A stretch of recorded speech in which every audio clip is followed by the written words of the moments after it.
Friends, welcome to my channel. आज हमारे पास न्यू टॉपिक है सीक्वेंसेस इन मैट्रिक्स स्पेस से रिलेटेड सबसीक्वेंशियल लिमिट। इस वीडियो में हम करेंगे सबसीक्वेंशियल लिमिट की डेफिनेशन प्लस एक करेंगे इससे रिलेटेड एक थ्योरम। जो ये थ्योरम है ये बहुत ही इंपॉर्टेंट है अपने आप में और इसका रिजल्ट भी बहुत ही इंपॉर्टेंट है। और ये थ्योरम आपसे बहुत बार एग्जाम्स में पूछी जा चुकी है, बिल्कुल भी मिस मत करना। ध्यान से देखना सबसीक्वेंशियल लिमिट की डेफिनेशन और देन उससे रिलेटेड जो मैं थ्योरम करने वाली हूँ। चलिए सबसे पहले सबसीक्वेंशियल लिमिट की बात करते हैं। ये डेफिनेशन मैं बाद में रीड करती हूँ, सबसे पहले आपको समझाती हूँ कि सबसीक्वेंशियल लिमिट होती क्या है। देखिए, अगर आपके पास ये एक्स कोई सीक्वेंस है, हमने सबसीक्वेंस की बात की थी जब इसके अंदर हम अंदर से ही हम कुछ टर्म्स इसके उठा लेते हैं। जैसे ये सारे टर्म्स हैं x1 x2 x3 up to so on xn तक, ये सारे टर्म्स हैं।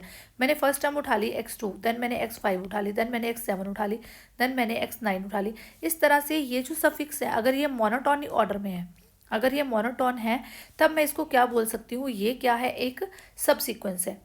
बट हमें यहाँ पे बात करनी है सबसीक्वेंशियल लिमिट की। ठीक है, यहाँ पे ये सारी सीक्वेंस में से हमने बना ली एक सब सीक्वेंस जो कि ये बन रही है।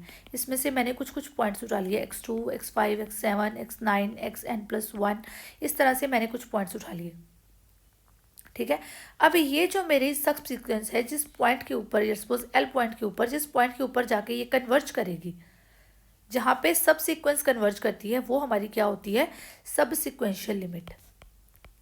मैं सीक्वेंस की बात नहीं कर रही हूँ, मैं इस सीक्वेंस में से हमने एक सब सीक्वेंस बना ली और जिस पॉइंट पे ये सब सीक्वेंस कन्वर्ज करेगी, उस पॉइंट को हम क्या बोलेंगे, सब सीक्वेंशियल लिमिट। क्लियर। अब हम इसकी डेफिनेशन को रीड करते हैं।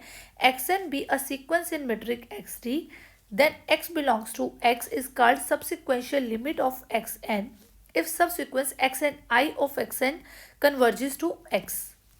ठीक है, ये पूरे में एक x, ये है x जो है वो x को बिलोंग कर रहा है, किसी मैट्रिक्स को बिलोंग कर रहा है, और जो हमारी सब सीक्वेंस बन रही है, अगर वो इस पॉइंट x के ऊपर कन्वर्ज कर रही है, तो हम क्या बोलेंगे कि ये जो हमारा x है ये क्या है, that is a subsequential limit, that is a subsequential limit. Clear. Subsequential limit की डेफिनेशन में तो कोई डाउट नहीं होना चाहिए। ये हमारी क्या होती है, सबसीक्वेंशियल लिमिट होती है। अगेन मैं आपको बता देती हूँ, ये आपके पास कुछ सीक्वेंस है, ड्रॉ करके ही देख लेते हैं। ये आपके पास कोई सीक्वेंस है, इसमें सीक्वेंस की आपके पास x1 है, यहाँ पे x2 है, यहाँ पे x3 है, यहाँ पे x4 है, इस तरह से करते करते xn तक ये सारे टर्म्स हैं। ठीक है, देन मैंने यहाँ पे इसके पॉइंट्स थोड़े से निकाल लिए। मैंने पहले x2 निकाल लिया, फिर मैंने x5 निकाल लिया, इस तरह से x9 निकाल लिया, और इस तरह से करते करते मैंने यहाँ पे xm+1 निकाल लिया। ठीक है, इस तरह से करते करते मैंने एक सब सीक्वेंस बना ली। और ये किसको कन्वर्ज करनी चाहिए, ये कन्वर्ज करनी चाहिए इस x को, जो किसको बिलोंग कर रहा है, कैपिटल X को, मीन्स हमारे मैट्रिक स्पेस को बिलोंग कर रहा है। तो हम इसको क्या बोलेंगे, ये क्या है, सबसीक्वेंशियल लिमिट है। x is a subsequential limit. Clear. ये सारी जो सीक्वेंस है हमारी कहाँ पे जाके कन्वर्ज कर रही है, ये कन्वर्ज कर रही है इस पॉइंट x के ऊपर, और जो किसको बिलोंग कर रहा है, हमारे मैट्रिक्स स्पेस को बिलोंग कर रहा है। तो हम इसको क्या बोलेंगे, ये क्या है, एक सबसीक्वेंशियल लिमिट है। ठीक है, और सबसीक्वेंस होने के लिए मेन क्या होता है कि यहाँ पे ये आपकी या तो मोनोटोनिकली डिक्रीजिंग होने चाहिए इस फिक्स, या मोनोटोनिकली इंक्रीजिंग होने चाहिए। जैसे 2 है, 2 is less then 5, that is less then 9, that is less then m+1। तो ये हमारी बन गई एक सबसीक्वेंस, ये कन्वर्ज कर रही है किस पॉइंट के ऊपर, इस x पॉइंट के ऊपर, और x क्या है, हमारी सबसीक्वेंशियल लिमिट बन जाएगी इस टाइम पे। क्लियर। चलिए हम देखते हैं इससे रिलेटेड थ्योरम। ध्यान से देखना, इससे रिलेटेड थ्योरम है, the set of subsequential limits of a sequence xn in a metric space। बहुत ही इंपॉर्टेंट रिजल्ट है अपने आप में। in a metric space form a closed subset of x। देखिए, ऑलरेडी हम क्लोज सबसेट की डेफिनेशन कर चुके हैं। क्लोज सेट होते क्या है वो हम ऑलरेडी कर चुके हैं। सबसीक्वेंशियल लिमिट्स की बात हमने अभी की। द सेट ऑफ सबसीक्वेंशियल लिमिट, देखिए अब यहाँ पे हमने एक, ये हमारी सीक्वेंस थी, यहाँ पे ये हमारी एक सब सीक्वेंस बनी जो कि x को कन्वर्ज करेगी, तो हमने बोल दिया कि x एक सबसिक्वेंशियल लिमिट है। इसी तरह से एक और सीक्वेंस मैं निकाल सकती हूँ जो कि x5 से स्टार्ट हो रही है, x7 है, इसमें x10 है। इस तरह से एक और सीक्वेंस बन सकती है, वो y को कन्वर्ज कर सकती है। इसी तरह से एक और सब सीक्वेंस भी बन सकती है जो z को कन्वर्ज कर सकती है। इसी तरह से बहुत सारी सब सीक्वेंसेस बन सकती है। एक सीक्वेंस के अंदर से हमें बहुत सारी सब सीक्वेंसेस मिल सकती हैं। और हम क्या कह रहे हैं कि ये जो इनका मिलके सेट बनेगा ना, जो इनका मिलके सेट बनेगा सब सीक्वेंसेस का, वो किसको कन्वर्ज कर रहा है, वो क्या बन रहा है, वो एक क्लोज्ड सेट बन रहा है। ये चीज़ हमने प्रूव करनी है, वो क्या बन रहा है, एक क्लोज सेट बन रहा है। ये थ्योरम हमें क्या चीज़ पूछ रही है, the set of subsequential limits of a sequence xn in metric space form a closed subset of x। ठीक है, जितनी भी सबसिक्वेंशियल लिमिट्स बनेगी, देखिए एक सबसिक्वेंस ये बन गई मेरी, ये मैंने बोल दिया कि ये इस एक्स पॉइंट को कन्वर्ज कर रही है, तो ये मैंने ये एक्स पॉइंट को कन्वर्ज कर रही है, एक सबसिक्वेंस मेरे पास ये हो गई। अब एक और सीक्वेंस बन गई, ये इस सीक्वेंस की एक और सबसिक्वेंस बन गई, ये इस वाई पॉइंट को कन्वर्ज कर रही है।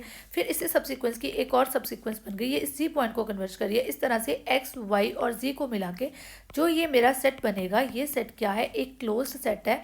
ये मुझे प्रूव करना है। क्लियर। क्लोज सेट क्या होता है, इसकी डेफिनेशन ऑलरेडी मैं बहुत अच्छी तरह से आपको करवा चुकी हूँ और इससे रिलेटेड एग्जांपल्स भी हम कर चुके हैं, जो कि रियल एनालिसिस की प्लेलिस्ट में आपको मिल जाएगा। उसका रियल एनालिसिस की प्लेलिस्ट का लिंक आपके पास डिस्क्रिप्शन बॉक्स में गिवन है। ठीक है, तो यहाँ पे मैं आपको थोड़ा सा आइडिया दे देती हूँ। जो भी क्लोज सबसेट होता है या क्लोज सेट होता है, क्लोज सेट क्या होता है, जिसके सारे के सारे लिमिट पॉइंट्स उसके अंदर ही एग्जिस्ट करते हैं, हम उसको क्या बोलते हैं, that is a close set. अब लिमिट पॉइंट्स क्या होता है, इसकी डेफिनेशन भी हम ऑलरेडी कर चुके हैं, तो प्लीज़ आप रियल एनालिसिस की प्ले लिस्ट से ये सारे क्लियर कर लीजिए कि क्लोज सेट क्या होता है, लिमिट पॉइंट्स क्या होते हैं। ये चीज़ अगर आपको क्लियर है तब आपको थ्योरम इजीली समझ आ जाएगी।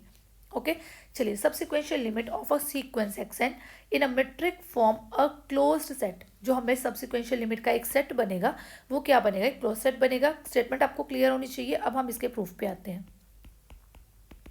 इसका प्रूफ देखिए, मैंने कोई ई सेट बना लिया, E is equal to x belongs to x such that x यहाँ पे क्या है, x is subsequential limit of x n. ठीक है, एक्स एन की जो सबसिक्वेंशियल लिमिट्स थी, मैंने उनका एक सारा का सारा सेट ले लिया, उसको मैंने क्या बोल दिया कि वो ई है। अब मुझे प्रूफ क्या करना है, ई इज क्लोज्ड। मुझे ये चीज़ प्रूफ करनी है, ई इज क्लोज्ड। ठीक है, चलिए देखते हैं कैसे प्रूफ करेंगे। देखिए, अगर ई फाइनाइट है, दो केसेस बन जाते हैं, ई इज फाइनाइट और ई इनफाइनाइट। अगर ई फाइनाइट है तो क्लियर है, जस्ट क्लियरली आप बोल देंगे, then clearly E is closed. ठीक है, अगर ई फाइनाइट है, अगर यहाँ पे एक्स, वाई और जी ही हैं, ये तीन ही इसकी सिक्वेंशियल लिमिट्स बन रही हैं, तीन ही सीक्वेंसेस बन रही हैं, तो ऑब्वियस है ये किसी क्लोज सेट के अंदर ही होगा। तो ये तो क्लियर है कि ई क्लोज्ड है। अगर ई इनफाइनाइट है, ई इज नॉट फाइनाइट हम बोल दें, या फिर हम बोल दें कि ई इज इनफाइनाइट। ठीक है, इफ ई इज इनफाइनाइट तो हमें प्रूफ क्या करना है, ई इज क्लोज्ड।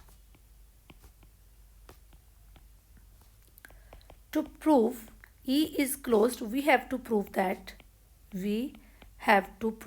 क्या प्रूफ करना पड़ेगा हमें, हमें ये प्रूफ करना पड़ेगा, we have to prove that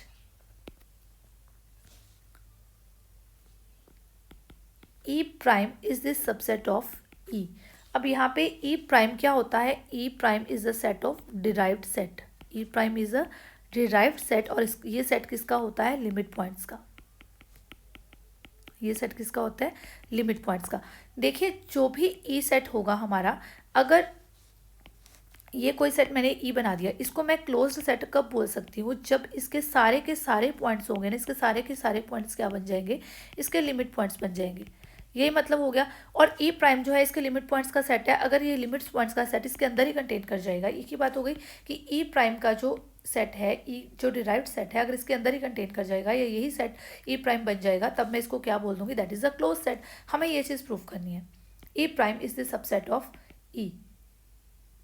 ठीक है, ये चीज़ हमने प्रूफ करनी है। चलिए हम क्या करते हैं, let x belongs to E prime. x belongs to E prime, हमने एक पॉइंट ले लिया, x belongs to E prime means जो x है वो क्या है, लिमिट पॉइंट है e का, ठीक है, such that x is limit point of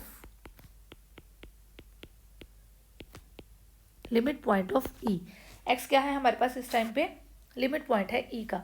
अब देखिए यहाँ पे ये हमारे पास कोई ई सेट है, ठीक है, मैंने एक्स पॉइंट यहाँ पे लिया और ये एक्स क्या है, मैंने बोल दिया कि ये एक्स है, लिमिट पॉइंट है, एक्स जो है लिमिट पॉइंट है इस सेट ई का। अगर इस सेट ई का लिमिट पॉइंट है तो लिमिट पॉइंट की डेफिनेशन हमें क्या बताती है कि यहाँ पे जो इसका एक नेबरहुड एरिया होगा जो कि होगा एक्स माइनस डेल्टा और एक्स प्लस डेल्टा, तो इसकी इंटरसेक्शन अगर मैं इस ई सेट के साथ करती हूँ माइनस इसमें से अगर मैं एक्स को रिमूव कर देती हूँ, that should not be equal to 5। Means जो इसका नेबरहुड एरिया होगा इसके अंदर इस एक्स के अलावा कुछ ना कुछ ज़रूर लाई करेगा। ये चीज़ होती है लिमिट पॉइंट की डेफिनेशन हमें यही बताती है कि जो इसका नेबरहुड एरिया होगा इसमें कुछ ना कुछ पॉइंट जो है, चाहे एक सिंगल ही पॉइंट क्यों ना हो, जो इनकी इंटरसेक्शन में एक्स के अलावा कोई पॉइंट जरूर होगा, that will be not equal to 5। तो मैंने ये चीज़ ले ली, it implies we find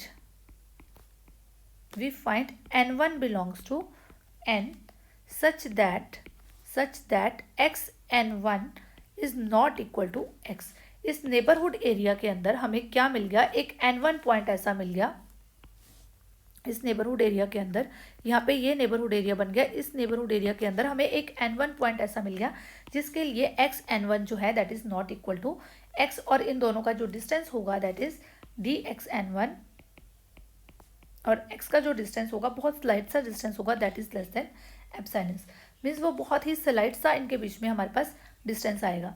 clear कि dx n1 that is less than epsilon, यहाँ पे कोई पॉइंट आपके पास n1 ज़रूर मिल जाएगा बिकॉज इसके नेबरहुड एरिया के अंदर तभी ये लिमिट पॉइंट बनता है। तो लिमिट पॉइंट बनने के लिए हमें यहाँ पे बहुत नियर इसके जो dx n1 मिल गया that is less than epsilon.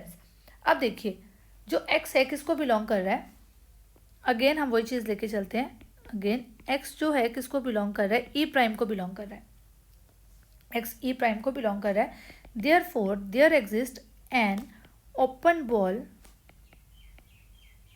Ball b that is x epsilon over 2 square, इस तरह से मैं ले लेती हूँ, contains infinitely many points of E। ध्यान से देखिए इस चीज को, यहाँ पे ये मेरी एक सीक्वेंस बन रही है, तो मैंने ये बात बोल दी कि x जो है वो मेरा E प्राइम को बिलोंग कर रहा है, एक सेट ये है मेरा, ये सेट E है, और x हमने यहाँ पे बोल दिया कि x किसको बिलोंग कर रहा है, ई प्राइम को बिलोंग कर रहा है। मीन्स x जो है, x मेरा लिमिट पॉइंट है, अगर x लिमिट पॉइंट है तो इसके आसपास एक ओपन बॉल मैंने बना दी, ये एक ओपन बॉल बन रही है जिसमें इस x को छोड़ के और भी बहुत सारे पॉइंट्स होंगे, ठीक है ना, यही चीज़ मैंने लिखी है। There exist an open ball b epsilon over 2 square contains infinitely many points of E। इसमें x के अलावा ये जो इसके आसपास एक ओपन एरिया बना है या इसका जो नेबरहुड एरिया बना है ये इसका नेबरहुड ही है, इसके नेबरहुड में इस x को छोड़ के और भी बहुत सारे पॉइंट्स जो है किससे बिलोंग करते हुए होंगे, इससे बिलोंग करते हुए बहुत सारे पॉइंट्स इसके अंदर ही लाई करेंगे, ठीक है। तो हम मान लेते हैं कि वो जो पॉइंट है let y belongs to E, हमने उस पॉइंट में से कोई एक पॉइंट ले लिया, जो हमने क्या ले लिया, y ले लिया, ठीक है। चलिए यहाँ पे ले लेते हैं कोई पॉइंट y ले लिया हमने, ठीक है, such that dxy that is less than epsilon over 2 square.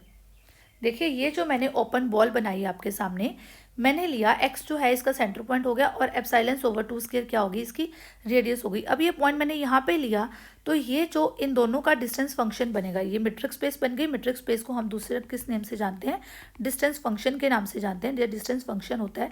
तो ये dx और y के बीच का जो डिस्टेंस फंक्शन बना that will be less than epsilon over 2 square. Obvious है, जहाँ पे मैंने ये पॉइंट प्लॉट किया है मैंने टोटल रेडियस जो है वो लिया है एप्सिलॉन ओवर 2 स्क्वायर, ठीक है, that will be less than epsilon over 2 square. Clear है, why this is less than epsilon over 2 square.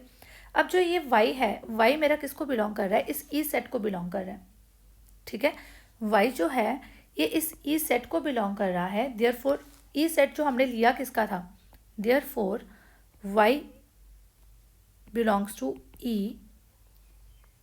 as y belongs to E, therefore y is subsequential limit of E, subsequential limit of xn, sorry, y is subsequential limit of xn। देखिए अब सब्सिक्वेंशियल limit होती क्या है, सब्सिक्वेंशियल limit वही होती है कि जहाँ पे उसकी सब्सिक्वेंस कन्वर्ज करती है। सब्सिक्वेंशियल लिमिट का सेट ही हमने ई लिया था, अब यहाँ पे ई को बिलोंग करता हुआ एक सेट आ गया, तो y is subsequential limit of x n. It implies एक सब्सिक्वेंस होगी, वी फाइंड अगर ये सब्सिक्वेंशियल लिमिट है, we find the subsequence of xn converges to y। हमने जो ई सेट लिया वो सारे के सारे सेट हमारा क्या था, वो सब्सिक्वेंशियल्स का सेट था। यहाँ पे हम स्टार्टिंग में ये चीज़ लेके चले थे कि ई हमारा सेट क्या है, यहाँ पे स्टार्टिंग में हमने ये चीज़ ली थी कि ई हमारा सेट क्या है, that is subsequential limit of x n. E set हमारा पूरे का पूरा क्या है, सब्सिक्वेंसेस का सेट है। तो ई अगर सब्सिक्वेंसेस का सेट है, यहाँ पे हमारे पास ये चीज़ आ गई, सब्सिक्वेंशियल लिमिट बन गई। y जो है हमने ई से बिलोंग करता हुआ लिया, तो y is subsequential limit of xn, यहाँ पे सब्सिक्वेंशियल लिमिट बन गई। अगर ये एक सब्सिक्वेंशियल लिमिट है तो सब्सिक्वेंशियल लिमिट की डेफिनेशन हमें क्या बताती है, बाय डेफिनेशन ऑफ सब्सिक्वेंशियल लिमिट हमें एक सब सीक्वेंस मिलेगी जो कहाँ पे कन्वर्ज कर रही है, इस पॉइंट y के ऊपर कन्वर्ज कर रही है। क्लियर, इतना क्लियर हो गया। देयरफॉर ध्यान से देखना इस थ्योरम को, बिकॉज ये बहुत ही ज़्यादा इंपॉर्टेंट थ्योरम है, अगर मैं कहूँ तो बहुत बार ये एग्जाम में आ चुकी है, ठीक है। Therefore there exist a positive integer, अब ये कन्वर्जेंस की डेफिनेशन है, n2 greater than n1 such that dx n2y that is less than epsilon over 2 square। अब इसको ध्यान से देखना, मैंने बोल दिया subsequence of x n converges to y। यहाँ पे इसको हम प्लॉट कर लेते हैं, यहाँ पे कोई ना कोई सीक्वेंस के पॉइंट्स मिल गए हमें, सब सीक्वेंस मिल गई जो कहाँ पे जाके कन्वर्ज कर रही है, इस पॉइंट y के ऊपर जाके कन्वर्ज कर रही है। ये जो मैंने ग्रीन से अलग से प्लॉट किया, ये इस पॉइंट y के ऊपर जाके कन्वर्ज कर रही है, कन्वर्जेंट सीक्वेंस सब सीक्वेंस मिल गई मुझे, ठीक है। अगर ये सब सीक्वेंस कन्वर्जेंट है तो मैंने कहा कि इसमें से कोई n2 है ऐसा जो सब सीक्वेंस कन्वर्जेंट है, तो dx n2y that is less than epsilon over 2 square, means इस y के आसपास इसका कोई ना कोई n2 पॉइंट जरूर होगा, ठीक है। मैंने एक पॉजिटिव इंटीजर ले लिया जो कि n1 से ग्रेटर है, n2 that is greater than n1, तो dx n2 और y का जो डिस्टेंस होगा, n2 यहाँ पे कहाँ पे लाई करेगा, कुछ यहाँ पे होगा, बहुत नियर ही हो जाएगा n2, तो dx n2 और ये y का जो डिस्टेंस होगा that will be less than epsilon over 2 square, because ये पूरे का पूरा है एप्सिलॉन ओवर 2 स्क्वायर, ठीक है। ये क्लियर हो गया, dx n2 that is less than epsilon over 2 square. अब अगर हम बात करें डिस्टेंस की, dx n2 और x की, that will be less than equal to dx n2 और y प्लस dy और x। क्लियर, यहाँ पे देखिए dx n2, यहाँ पे n2 पॉइंट मेरा ये है n2 और मैं x की बात कर रही हूँ, इन दोनों की बात करूँ तो ये बीच में ये y आ रहा है n2 और y के बीच का, और y और y से x के बीच का, ये दोनों को ऐड करके ही आएगा n2 और y के बीच का और y से x के बीच का डिस्टेंस, ये चीज़ होगी, ठीक है। और n2y that is less than epsilon over 2 square, और ये y और x के बीच का डिस्टेंस क्या है, that is less than epsilon over 2 square. तो हम इसको क्या लिख सकते हैं, that is less than epsilon over 2 square plus epsilon over 2 square, that will be equal to epsilon over 2, means हमारे पास dx n2 और x जो है वो हमारे पास क्या आ गया, that is less than epsilon over 2, हमारे पास क्या आ गया वो, that is less than epsilon over 2। Clear. अब यहाँ पे इसी तरह से ये हमें n2 पॉइंट मिल गया, इसी तरह से अब हम फिर बोल सकते हैं कि एक पॉइंट और है हमारे पास, अगेन एक सबसीक्वेंस बनेगी, अगेन हम n3 ले लेंगे, फिर हम n4 ले लेंगे, इस तरह से करते करते यहाँ पे हमें बहुत सारे पॉइंट्स मिल जाएंगे, ठीक है। तो हम क्या करेंगे, हमें एक सबसीक्वेंस बन जाएगी जिसके बहुत सारे पॉइंट्स हो जाएंगे, तो बाय कंटिन्यू दिस प्रोसेस, हम इसको कंटिन्यू नहीं करेंगे, बाय कंटिन्यूइंग दिस प्रोसेस, इस तरह से हमें बहुत सारी सीक्वेंसेस मिलती जाएंगी। We find a sequence of positive integers, sequence of positive integers such that n1 जो है हमने लिया that is less than n2, फिर हम ले लेंगे that is less than n3। इस तरह से करते करते हमें एक ni टर्म मिल जाएगी, इस तरह से करते करते हमें सारे टर्म्स मिल जाएंगी। ठीक है, पहले हम क्या लेके चले थे, हमने एक n1 पॉजिटिव इंटीजर लिया था बिकॉज यहाँ पे हमने एक n1 पॉजिटिव इंटीजर लिया था बिकॉज ये x के बहुत नियर जा रहा था, लिमिट पॉइंट था इसका। देन हमने एक n2 पॉजिटिव इंटीजर ले लिया क्योंकि हमें सब सीक्वेंस जो है वो कहाँ पे कन्वर्ज कर रही थी, इस पॉइंट y के ऊपर कन्वर्ज कर रही थी। इसी तरह से हमें एक और सब सीक्वेंस मिल जाएगी। इस तरह से करते करते हमें बहुत सारी सब सीक्वेंसेस मिल जाएंगे और बहुत सारे पॉइंट्स मिल जाएंगे। ठीक है, बहुत सारे उस सब सीक्वेंस से रिलेटेड बहुत सारे पॉइंट्स जो हैं वो इस ओपन बॉल के अंदर मिल जाएंगे, जो सब सीक्वेंस है। कभी इस पर कोई एक सीक्वेंस इधर कन्वर्ज करिए, कोई एक सीक्वेंस इधर कन्वर्ज करिए, इस तरह से बहुत सारे मिल जाएंगे और उसको हमने इस तरह से लिख लिया। ओके, सच दैट उनका डिस्टेंस जो है वो उससे क्या होगा, dx/ni, और जो x के बीच का डिस्टेंस होगा that will be less then that will be less than epsilon over 2⁻i-1, ये इसके इक्वल होगा। क्लियर। नाउ अगर हम बात करें एप्सिलॉन ओवर 2⁻i-1 की, ये कहाँ पे कन्वर्ज कर रहा है, that converges to 0 as i converges to infinity. I अगर इन्फिनिटी को टेंस कर रहा है तो ये जो चीज़ है ये कहाँ जा रहा है, 0 को कन्वर्ज कर रहा है। मीन्स इन दोनों का डिस्टेंस जो है ni और x के बीच का, ये जो ओपन बॉल हमारी यहाँ पे बनी है ni और ये इस x के बीच का डिस्टेंस जो है टू स्मॉल ये स्मॉल होता जा रहा है, तो बहुत ही स्लाइट सा डिस्टेंस इनके बीच में रह जाता है। तो ये हमारे पास क्या आ गई, बाय डेफिनेशन ऑफ कन्वर्जेंस, ये कन्वर्जेंस की डेफिनेशन हो गई। तो इसका मतलब क्या हुआ, therefore by definition of convergence of sequence, convergence की डेफिनेशन हमें क्या बताती है कि जो xni है वो कहाँ पे जाके कन्वर्ज कर रही है, इस x के ऊपर जाके कन्वर्ज कर रही है। ठीक है, xni जो सब सीक्वेंस है हमारी वो कहाँ पे जाके कन्वर्ज कर रही है, x पे जाके कन्वर्ज कर रही है। बट x जो पॉइंट था हमने किसको बिलोंग करता हुआ पॉइंट लिया था, e प्राइम को बिलोंग कर रहा था। x पॉइंट जो हमने स्टार्टिंग में लिया था वो किसको बिलोंग कर रहा था, वो e प्राइम को बिलोंग कर रहा था। और xni जो है वो हमारी कन्वर्ज कर गई इस x के ऊपर।